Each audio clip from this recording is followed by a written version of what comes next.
Je veux demeurer près de toi, être purifié dans ta présence. Je veux me prosterner à tes pieds, entendre ta voix et marcher avec toi. Hello et bienvenue dans la rubrique Une histoire, une parole.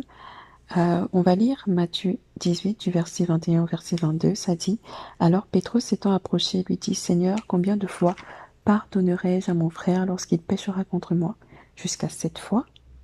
Et Joshua lui dit: Je ne te dis pas jusqu'à 7 fois, mais jusqu'à 70 fois 7 fois.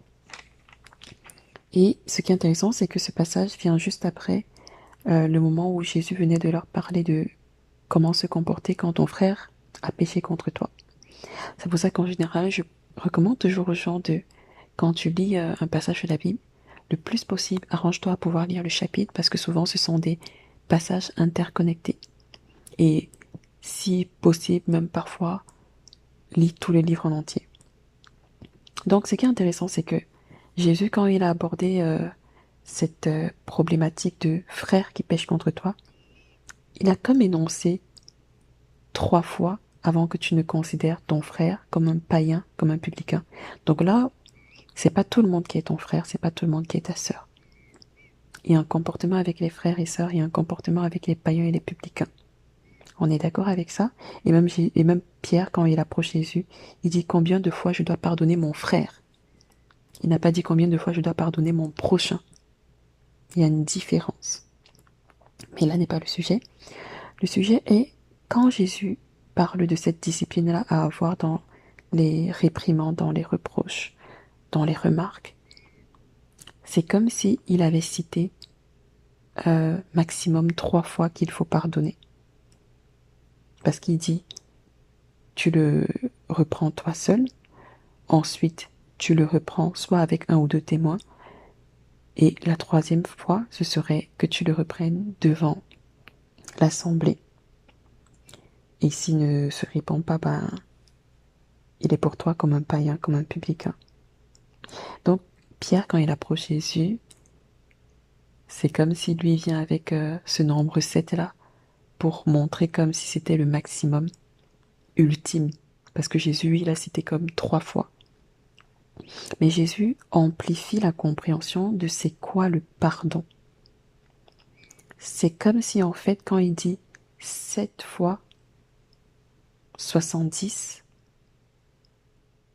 c'est comme si à chaque fois que ton frère va venir te demander pardon, tu dois remettre les rucettes à zéro. Et aussi, comme j'ai dit dans euh, une, euh, une partie de la vidéo précédente, si tu vas la regarder, ça parle de ce passage-là, effectivement. Je parle du fait que parfois, quand les gens pêchent contre toi, c'est parce qu'ils ont des caractères qui sont habituels. Et donc, il faut leur laisser ce temps-là de calibrage, de remodelage. C'est ça qui fait le 7 fois 70.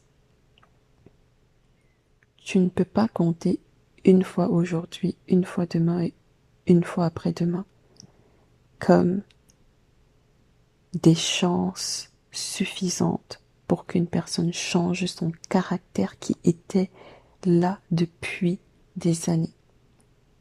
Il faut laisser de l'espace aux gens pour se repentir progressivement. Donc, il faut pardonner pas simplement 7 fois, mais 7 fois 70 fois.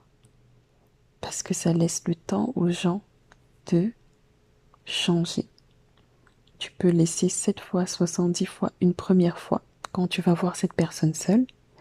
Tu peux laisser 7 fois 70 fois une deuxième fois quand tu vas prendre cette personne avec un ou deux témoins. Et tu peux laisser 7 fois 70 fois quand tu vas devant l'assemblée jusqu'à ce que tu vas considérer cette personne comme un païen, comme un publicain. à cette allure, c'est pas une histoire, une parole, c'est deux histoires, une parole. Mais j'espère que ça t'a édifié. Sois béni.